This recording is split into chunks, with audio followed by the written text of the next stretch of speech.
Right, so you'd think a country that builds the jet, pays for the jet, and signs off every nut and bolt on the jet would get to decide who actually flies the thing. But apparently not, because the moment Saudi Arabia asks for an F-35, the whole decision jumps across the Atlantic and lands in the one place that's already said it won't give an inch on Palestinian statehood. Israel has told the Trump administration the sale only goes ahead if Riyadh normalises with them, it seems, and you don't need to squint to see what's happening. Saudi Arabia keeps its condition, no normalisation without a Palestinian state, and Israel keeps its own, no Palestinian state ever. So instead of solving the contradiction, they're trying to force it, using an American aircraft as their lever. And when a US jet turns into Israel's bargaining chip, you can see exactly who's steering the cockpit, can't you? Right, so the United States makes the jet, albeit along with several other countries making parts, of course, but it sets the rules on who gets access to what component, and you would think that would mean the United States decides who gets an F-35 and who doesn't, wouldn't you? But the moment Saudi Arabia steps forward and asks for this aircraft, the whole question shifts, because it isn't Washington now making the call, it seems. It isn't the Pentagon, it isn't Congress, it's Israel. And Israel is not even bothering to hide what it's doing here. We've got the likes of Axios reporting Israeli officials telling Trump's people, in plain terms, that the F-35 sale to Saudi Arabia has to be conditioned on Riyadh fully normalising with Israel.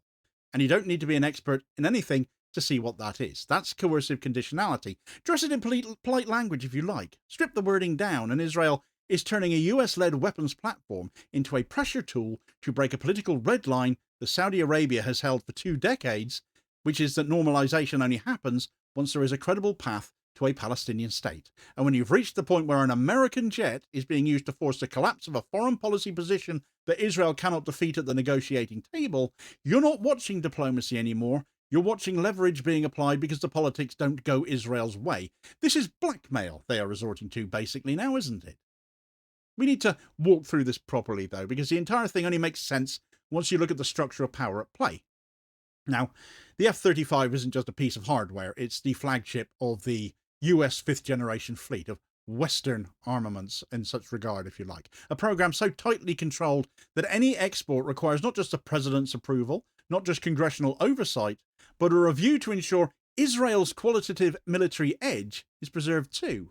And that edge isn't an informal understanding, it's written into US law, reaffirmed repeatedly, documented by the Congressional Research Service, and enforced every single time an Arab state asks for anything that might challenge Israel's technological lead. Israel must always be kept more powerful than everyone else around them. It's in US law. So when Saudi Arabia says it wants F-35s, that triggers that QME mechanism immediately. The US must ask Israel whether the sale undermines its military advantage, and Israel can signal approval, opposition, or conditional acceptance. And right now, Israel isn't opposing the sale outright, which is almost worse. It's saying we'll accept it if Riyadh normalises with us. In other words, you can have the jets, but only if you give us the thing we can't get from you otherwise. That is the leverage that's been baked into QME, and Israel is using it because Saudi Arabia has refused to budge on the Palestinian question, and because Netanyahu's coalition has removed any possibility of compromise. And that's the point we can't lose sight of here. Saudi Arabia's position hasn't suddenly hardened. It hasn't invented a new demand. It hasn't moved the goalpost. Its position is exactly the one laid down in the 2002 Arab Peace Initiative. No normalisation without a Palestinian state. Mohammed bin Salman has recently repeated that position, and despite all the noise around regional realignment and post-Gaza diplomacy, the core condition hasn't changed. If Israel wants normalisation, it has to accept Palestinian sovereignty in some form. The trouble for Israel is that Netanyahu's government won't. Reports covering that standoff have been coming out recently for weeks, pointing out that Riyadh will not normalise with Israel under the current coalition specifically because it rejects any version of Palestinian statehood. And Netanyahu is not just evasive about it, he has made it clear in interviews, in statements, in coalition agreements with far-right partners, that there will be no Palestinian state under his watch. So Israel can't get what it wants, Saudi Arabia won't abandon what it has required for 20 plus years, and the US wants the historic breakthrough so Trump can claim he delivered the grand prize of Arab-Israel diplomacy. That's the deadlock. And instead of negotiating terms, Israel has reached for the lever Washington just put in its hands, and they pulled hard on it. You can see the calculation from all sides. For Israel, normalisation with Saudi Arabia is the jackpot. It's the last major Arab power that has not signed on to the Abraham Accords model. It's the gateway to regional legitimacy that Israel has never been able to secure politically and has instead tried to manufacture through military partnerships and energy deals. But Israel knows Saudi Arabia is not the UAE. It is not Bahrain. It is not a small Gulf state that can sign a deal, sell it on economic terms, and ride out the public opinion. Saudi Arabia carries the weight of the Arab and Islamic world, whether it likes it or not. And any normalisation agreement that throws the Palestinian issue under the bus would land on Mohammed bin Salman like a hammer. And Israel knows that too, which is why it's trying to use the F-35 as the incentive big enough to override the political cost to him. Israel is gambling that the lure of the aircraft, the desire for fifth-generation capability, and the prestige of being the first Arab state admitted into the F-35 club will be enough to price Saudi Arabia away from its own condition. It's not diplomacy, it's an attempt to raise the stakes so high that Riyadh stumbles. And the thing is, Riyadh knows exactly what happened to the UAE here. The UAE was also promised F-35s as part of its Abraham Accords reward package. The deal was announced, celebrated, pitched as a regional transformation, and then the US began adding conditions. Cybersecurity restrictions, bans on Chinese tech, base access rules, data share limitations, and eventually the deal collapsed completely. The aircraft that were meant to be the prize ended up as the reminder that Washington will always treat access to advanced systems as bargaining chips, and that promises made to Arab states can be walked back on the moment Israel expresses discomfort. Well, the UAE's own officials have hinted at it in interviews since. Saudi Arabia is not walking into this blind. It knows the US and Israel can dangle this jet and then shrink the offer once the political concession is banked, which is why tying the F-35 to normalisation is actually even more loaded than it looks. Israel's not just asking Saudi Arabia to drop its Palestinian red line, it's asking it to drop that line in exchange for an aircraft that the US may still refuse to deliver once normalisation is signed.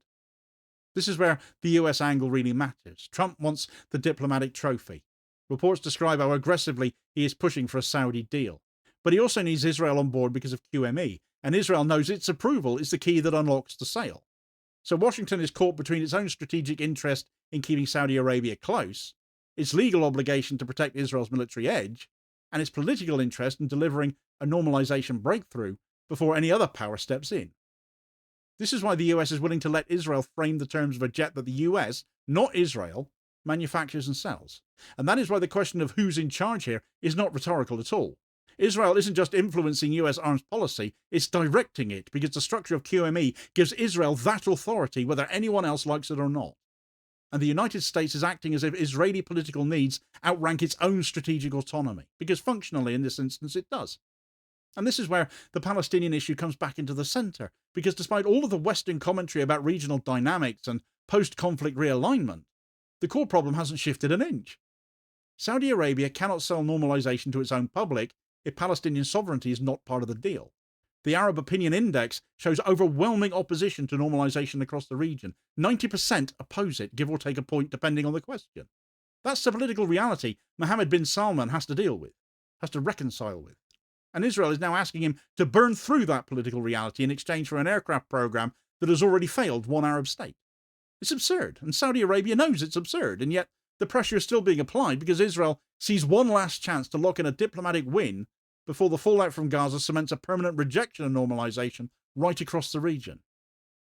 The deeper problem is that this manoeuvre exposes how brittle American influence has become too. Once upon a time, the US would have managed this through incentives and coalitions and confidence-building measures, whatever the toolkit of the moment was. Now the US is leaning on the F-35 because it doesn't have anything else left that Israel will accept and Saudi Arabia actually wants. And that shows you the real shift in the region. Saudi Arabia has options now. China is building fifth-generation aircraft. Turkey is working on its own platform. Europe is moving ahead with its FCAS program. And Saudi Arabia's own defense industry is expanding every year as well. So when the US turns the aircraft into a political weapon, it still risks pushing Saudi Arabia out of its orbit entirely, which is not a small consequence. It isn't just a question of what Riyadh gets, it's a question of what Washington loses. And the truth is, this is all happening because Israel refuses the one thing that makes diplomacy possible: Palestinian statehood. Every contortion, every workaround, every condition Israel is applying here is aimed at avoiding that one reality. It doesn't want to negotiate it, it doesn't want to accept it. And instead of dealing with the consequences of that position, it is trying to bend US power to break the only leverage the Palestinians have left, which is the Arab refusal to normalise until sovereignty is recognised. And the fact the United States is going along with it tells you everything about the hierarchy inside this so-called alliance. The US provides the weapons, Israel decides who gets them, and Saudi Arabia is expected to take whatever terms fall out of that arrangement. So when you strip the whole thing back, what you see is not a debate about aircraft or deterrence or regional stability. You see a test of who gets to direct American policy and who is expected to fall in line. It cannot meet Saudi Arabia's condition. It cannot offer the one thing Saudi Arabia has asked for since 2002. And instead of accepting that deadlock, Israel is using the one lever it controls to force a different outcome. It isn't negotiation, it's pressure, it's conditionality. And it's a reminder that in the Middle East, the United States may have the aircraft, but Israel holds the switch. And the thing that lands hardest once you track the whole mechanism through is how small the politics are compared to the consequences. A Palestinian state is not an outrageous demand. It is international consensus, UN resolutions, decades of diplomacy, every credible framework that has ever existed. Saudi Arabia is not inventing anything radical here. It is holding to the bare minimum of what regional legitimacy requires. And Israel is refusing it point blank because accepting Palestinian sovereignty would break the internal politics of Netanyahu's coalition. It all comes back to him staying in power, as everything always seems to. And so instead of confronting that contradiction, Israel is dragging the United States into a pressure game that serves its own short-term political needs at the cost of long-term regional stability. And Washington is letting it happen because it no longer has the leverage it once had with either party. And that leaves you with one verdict, because there isn't another word for what this is. Israel is using US military power to force a foreign state to drop a political demand that Israel refuses to negotiate. That is coercive leverage, and when the leverage is tied to abandoning Palestinian statehood, the politics becomes ever clearer. This isn't normalisation, it's an attempt to remove the Palestinians from their own future by bribing and pressuring the last major Arab state that still refuses to cut them out. And the United States, by letting its own aircraft be used as a currency of that pressure, has shown you exactly where the centre of gravity sits inside its own foreign policy.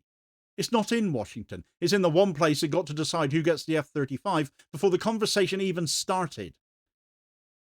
Of course, not everyone is like the US and says how high each time Israel says jump, either directly, as is the case here, or via the donors. Sometimes they get shamed, embarrassed. Well, the media won't tell you about it, but I will. So check out a story of Israeli cheeks burning in this recommendation here.